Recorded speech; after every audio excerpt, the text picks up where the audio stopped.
Hi నమస్తే welcome to red TV నేను మీ ప్రత్యూష. ప్రస్తుతం మనతోని సీనియర్ జర్నలిస్ట్ భరద్వాజ్ గారు మనతో ఉన్నారు. సార్తో మాట్లాడి మరిన్ని విషయాలు తెలుసుకుందాం. నమస్తే సార్. నమస్తే.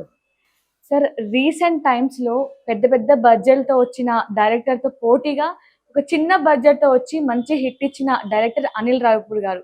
అయితే ఈయన చేసిన ప్రతి మూవీ కూడా ఆల్మోస్ట్ హిట్ అనే చూస్తున్నాం. మనకి రీసెంట్గా సంక్రాంతికి వస్తున్న మూవీతో మంచి హిట్ ఇచ్చారు.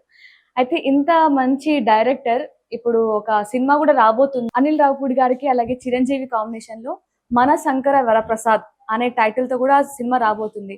అయితే చాలా మంది ఆడియన్స్ కూడా సినిమా ప్రేక్షకులు ఈ శంకర్ అనే పదం హీరోస్ కి పెద్దగా సెట్ అవ్వట్లేదు, ఎక్కువ ఫ్లాప్స్ చూస్తున్నాం అని కూడా చాలా మంది ప్రేక్షకులు అభిప్రాయపడుతున్నారు. మరి వారి భయం ఎంతవరకు నిజం అంటారు? అంటే 'శంకర్ దాదా ఎంబీబీఎస్' అనే సినిమాలో కూడా ఆ టైటిల్‌లో కూడా 'శంకర్' ఉంది. మరి ఆ సినిమా చాలా పెద్ద విజయం సాధించింది ఆ రోజున. కాబట్టి సినిమాలో కంటెంట్ ఉంటే హిట్ అవుతుంది. సినిమాలో కంటెంట్ లేకపోతే ఫ్లాప్ అవుతుంది. ఇప్పుడు 'భోళా శంకర్' అనే సినిమా చేదు ఫలితాన్ని ఇచ్చింది ఆయనకి. అలాగే దానికి ముందు 'శంకర్ దాదా ఎంబీబీఎస్' ఆడింది కానీ ఆ తర్వాత చేసినటువంటి 'జిందాబాద్' అనే ప్రయోగం వర్కౌట్ అవ్వలేదు. అంటే మున్నాభాయ్ సెకండ్ పార్ట్ ఇక్కడ వర్కౌట్ అవ్వలేదు. ఎందుకు వర్కౌట్ అవ్వలేదు అనేది వారికి తెలుసు. అంటే ఆ సినిమాని కమర్షియల్గా ఇంకొక లెవెల్కి తీసుకెళ్ళాలి అనే తాపత్రయంలో దాని ఒరిజినల్ కంటెంట్ని చాలా వరకు చంపేశారు.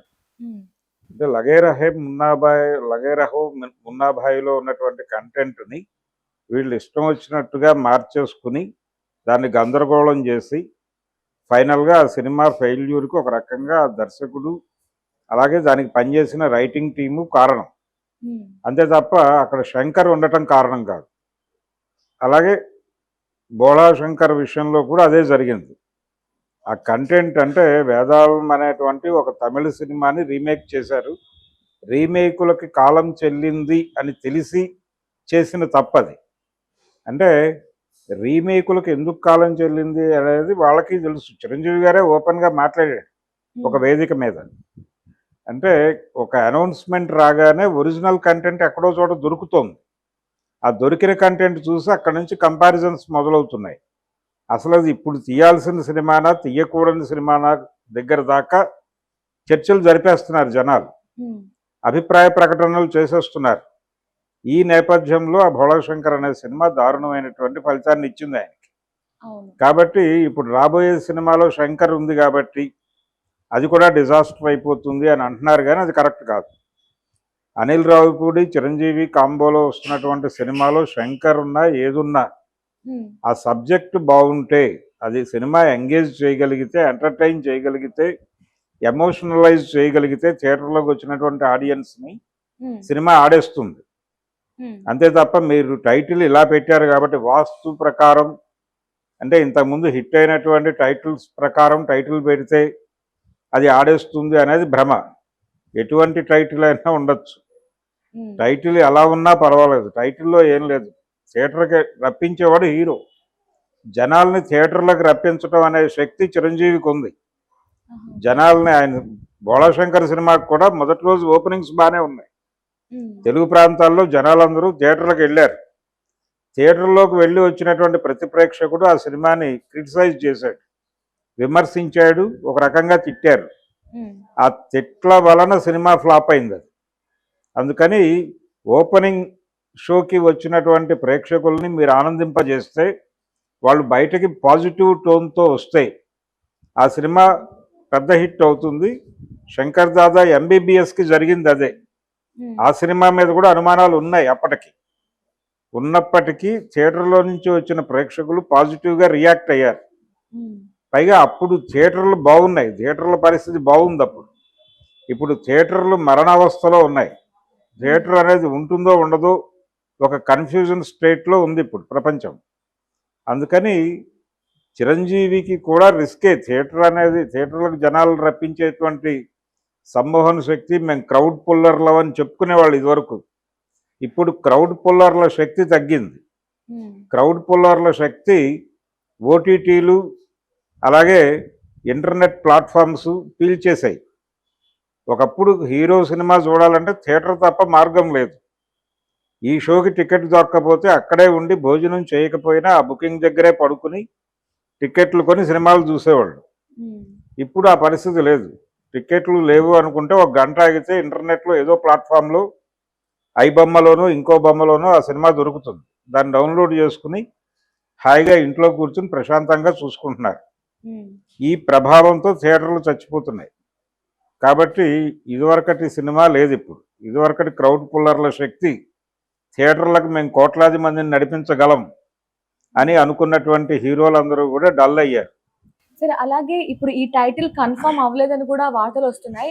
ఒకవేళ ప్రేక్షకులు అంటే ఇప్పుడు ఆడియన్స్ ఎవరైతే ఉన్నారో వాళ్ళు ఇలాగ ఎక్కువ నెగిటివిటీని స్ప్రెడ్ చేయడం వల్ల ఈ టైటిల్ కి ఆ టైటిల్ ని మార్చే అవకాశం ఏమైనా ఉందంటారా? అంటే కాన్ఫిడెన్స్ ఉంటే మార్చాల్సినటువంటి అవసరం అయితే లేదు. కంటెంట్ మీద కాన్ఫిడెన్స్ ఉంటే, తాను తీస్తున్న సినిమా మీద నమ్మకం గనక అతనికి ఉంటే, అంటే చిరంజీవి గారి ఒరిజినల్ పేరు అదే, అందుకని అదే పేరుతో వెడదాము అనే ఉద్దేశంతో చేశాడు. ఇంకొక గొడవ కూడా ఉంది. గతంలో చిరంజీవి అనే టైటిల్తో ఒక సినిమా తీశారు. కైకాల సత్యనారాయణ గారు ప్రొడ్యూసర్గా వచ్చింది ఆ సినిమా. వారి తమ్ముడు ప్రొడ్యూసర్గా ఆయన పేరు పడుతుంది. రమా ఫిలిమ్స్ అనేటువంటి బ్యానర్లో వచ్చింది. ఒక తమిళ డైరెక్టర్ డైరెక్ట్ చేశాడు ఆ సినిమాని, చిరంజీవి అనే టైటిల్తో. ఆ సినిమా ఫెయిల్యూర్. అంటే చిరంజీవి గారి పేరుతో వచ్చిన సినిమా కూడా ఫెయిల్ అయింది. ఇప్పుడు చిరంజీవి గారి ఒరిజినల్ పేరుతో సినిమా తీస్తే ఇది ఆడుతుందా అనేది కూడా కొంతమంది సెంటిమెంట్ నమ్మేవాళ్ళు చెప్తున్న మాట. అది కూడా ఆ కంపారిజన్ కూడా మొదలైంది. చిరంజీవి సినిమా ఫెయిల్ అయింది కాబట్టి ఇప్పుడు ఈ శివశంకర ప్రసాద్ అనేటువంటి టైటిల్తో వెళ్ళటం కూడా సేఫా నాట్ సేఫా అనే గొడవ కూడా ఉంది. ఎన్ని సెంటిమెంట్లు ఉన్నా వాళ్ళు టైటిల్ మార్చుకుంటే మార్చుకోవచ్చు. అంటే ఈ ప్రభావం ఎందుకు ట్రోల్ చేస్తున్నారు, ఎందుకు మాట్లాడుతున్నారు వీళ్ళందరూ అంటే వీళ్ళల్లో ఆ భయం ఉంది. టైటిల్ మారిస్తే కొంత బెటరు. అలాగే చాలా సెంటిమెంట్లు ఉంటాయి. బలానా థియేటర్లో రిలీజ్ అయిన సినిమా ఆడదు అని ఒక సెంటిమెంట్ ఉంటుంది. ఈ సెంటిమెంట్ బ్రేక్ అవుతుంది ఎప్పుడోకప్పుడు. ఆ బ్రేక్ అయిన రోజు వీళ్ళెవరూ మాట్లాడరు. ఉదాహరణకి విజయవాడలో జయరామ్ థియేటర్ అనేది ఒక ఫ్లాప్ థియేటర్గా స్టాంప్ అయి ఉండేది. ఆ ఫ్లాప్ థియేటర్లో అనుకోకుండా గత్యంతరం లేక ఏం చేయాలో తోచక వేరే థియేటర్లు ఏవి ఖాళీ లేక ఎముడికి మొగుడు అనే సినిమా ఆ థియేటర్లో రిలీజ్ చేశారు. అది ఆ థియేటర్లో శతదినోత్సవం జరుపుకుంది. విపరీతమైన వసూళ్లు సాధించింది. ఆ సినిమాకున్న ఫ్లాప్ బ్రాండ్ వెళ్ళిపోయింది. అలాగే అప్సరా థియేటర్కి కూడా ఫ్లాప్ బ్రాండ్ ఉండేది తొలి రోజుల్లో. అడవి రాముడు అనే సినిమా అక్కడ కూడా అలాగే వేశారు. అది సంవత్సరం ఆడింది ఆ థియేటర్లో.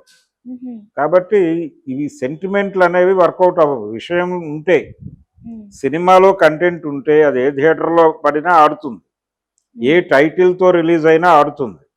అక్కడ శంకర్ అనే మాట ఉందా లేదా అనే దాంతో సంబంధం లేదు. ఇంకొంచెం ముందుకు అడుగేస్తే మెగా ఫ్యామిలీకే శంకర్ అచ్చి రాలేదు అనే అభిప్రాయం కూడా ఉంది. అంటే మెగా ఫ్యామిలీ కంటే మొన్న game changer cinema director Shankar, అందుకని అది ఆడలేదని. గతంలో పవన్ కళ్యాణ్ గారికి కూడా గుడుంబా శంకర్ ఆడలేదు. ఇలాంటి చర్చలు కూడా వచ్చేస్తాయి. ఇంకా అది పరిస్థితి. సరే, ఇప్పుడు ఈ సెంటిమెంట్ అలాగే టైటిల్ కొంచెం పక్కన పెడితే ఇప్పుడు కంటెంట్ విషయానికి వెళ్ళినట్లయితే మనకి అనిల్ రావిపూడి గారికి మొత్తం కూడా ఆయనది కామెడీ వైజ్ ఎక్కువ ఉంటుంది ఆయన మూవీలో. ఇప్పుడు ఆయన కామెడీ అలాగే చిరంజీవి గారి కాంబినేషన్లో సినిమా కంటెంట్ మంచిగా ఉండే అవకాశం ఉందంటారా? అంటే అనిల్ రావిపూడి ఎంటర్టైన్మెంట్ నమ్ముకుని సినిమాలు తీస్తున్నాడు. చిరంజీవి గారు ఎంటర్టైనింగ్ హీరోగా నప్పాడు. గతంలో సక్సెస్లు ఉన్నాయి ఆయనకి ఆ ఏరియాలో. పైగా ఇప్పుడు ఉన్నటువంటి చాలామంది ఎంటర్టైనింగ్ హీరోయిజాన్ని నమ్ముకుని కథ నడిపిస్తున్న చాలామందికి ఇన్స్పిరేషన్ కూడా చిరంజీవి. అంటే చిరంజీవి కెరియర్ ప్రారంభంలో ఆయన ఎంటర్టైనింగ్ హీరోయిజం అనే దాన్ని పండించాడు. ఇప్పటికీ ఆ సత్తా కెపాసిటీ ఉంది ఆయనకి, ఇప్పుడు కూడా చేయగలడు. కాబట్టి ఆయన డెఫినెట్గా ఈ సబ్జెక్టుకి కరెక్ట్గా కనెక్ట్ అయ్యే హీరోనే. ఆయన బావగారు బాగున్నారా ఈ సినిమాల్లో చేసిన కామెడీ జనాలకు బాగా కనెక్ట్ అయింది. పెద్ద పెద్ద విజయాలు సాధించాయి ఆ సినిమాలన్నీ కూడా. అలాగే దొంగ మొగుడు సినిమాలో ఆయన చేసినటువంటి స్టంట్ మాస్టర్ క్యారెక్టర్ అది టోటల్ ఎంటర్టైనింగ్ హీరోయిజం మీద ఆధారపడి రూపొందించిన పాత్రే. అది కూడా చాలా అద్భుతమైనటువంటి విజయం సాధించింది. చిరంజీవి ఎంటర్టైన్మెంట్ని ఎంచుకుంటే సక్సెస్ కాకుండా పోలేదు సినిమా. అందుకని డెఫినెట్గా ఈ సినిమాకి చిరంజీవి ప్లస్ అవుతాడు. చిరంజీవిని ఏ రేంజ్లో ప్రదర్శించాలో దానికి తగ్గ పద్ధతిలో డిజైన్ చేసుకున్నాడు అతను. అంటే చిరంజీవితో చేసినప్పుడు పెద్ద హిట్ కొట్టాలి అనే టార్గెట్తోనే చేస్తారు ఎవరు చేసినా. నిజానికి భోళాశంకర్ డైరెక్టర్ కూడా అదే ప్రయత్నం చేశాడు, కానీ అక్కడ వికటించింది రకరకాల కారణాలు ఉన్నాయి. ఇప్పుడు ఆ కారణాలన్నీ తెలిసి తనే ఒక సబ్జెక్ట్ తయారు చేసుకుని చిరంజీవిని ఆ క్యారెక్టర్లో ప్రజెంట్ చేయబోతున్నాడు అనిల్ రావిపూడి. కాబట్టి ఇది డెఫినెట్గా వర్కౌట్ అయ్యే సినిమా అనే అనిపిస్తుంది. Thank you sir. Thank you.